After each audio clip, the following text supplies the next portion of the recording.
నమస్తే, welcome to 99 TV. ఇవాళ Israel అనుసరిస్తున్న వ్యూహంతో అమెరికాకి ఏమైనా చోటలు పడుతున్నాయా?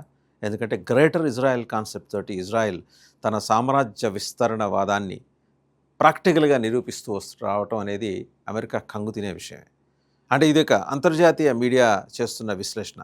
దీంట్లో బయాస్డ్గా ఉండే విశ్లేషణలు ఉంటాయి, అన్బయాస్డ్గా ఉండే విశ్లేషణలు ఉంటాయి. బట్ ఆ రెండు రకాల విశ్లేషణల్ని మీ ముందుంచే ప్రయత్నం ఇది.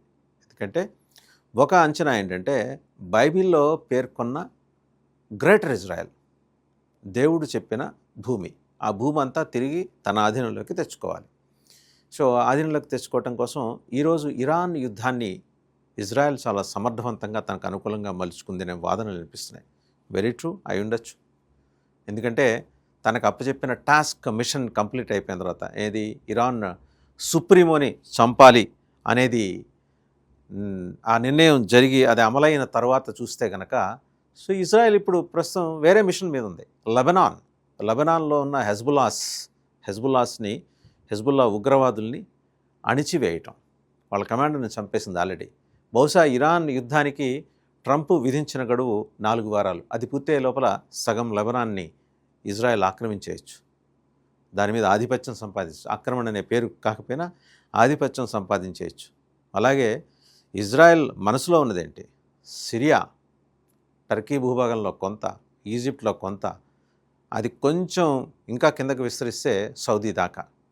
అక్కడితో ఆగదు. బైబిల్లో ఏం చెప్పారు, దేవుడు తమకు ఆదేశించిన భూమి ఎంత ఉంది, అంత భూమి మేరకే, అంతకుమించి 1 సెంటీమీటర్ కూడా ఇజ్రాయెల్ తీసుకోదు. వాళ్ళకి ఆ పక్క రూల్ ఉంది, నియమం ఉంది. మధ్యలో దురాక్రమణదారుల కారణంగా ఇజ్రాయెల్ పరిభాషలో పోగొట్టుకున్న భూమిని తిరిగి సంపాదించి గ్రేటర్ ఇజ్రాయెల్ని రూపొందించాలనేది ఇజ్రాయెల్ యొక్క దాని ఆలోచన విధానం. దానికి ట్రంప్ భుజాన్ని వేదికగా చేసుకుంది. ఆయన భుజం మించి పేల్చిన తుపాకీ, ఇరాన్ మీద పేల్చిన తుపాకీతోటి టాప్ సుప్రీమో ఖమేనీ హతమయ్యాడు. ఆయనతో పాటు 48 మంది top most political leaders and bureaucrats and IRGC. మనం కనుక చూస్తే ఇస్లామిక్ రెవల్యూషనరీ గార్డ్స్ కార్ప్స్కి చెందిన మొత్తం 48 మంది హతమయ్యారు. ఆయన కుటుంబం చెల్లాచెదరైంది. ఆయన భార్య చనిపోయింది. ఆయన కూతురు, అల్లుడు, మనవరాలు చనిపోయారు. బట్ ఉన్న సంతానంలో, మిగిలిన సంతానంలో ఉన్న కొడుకుల్లో ఒక కొడుకు, రెండో కొడుకు అయితే ఆయన రెయిన్స్ టేకప్ చేయడానికి నెక్స్ట్ ఆ లెగసీని కంటిన్యూ చేయడం కోసం హెజ్దాబా ఖమేనీ ముందుకు వస్తున్నట్టు వార్తలు.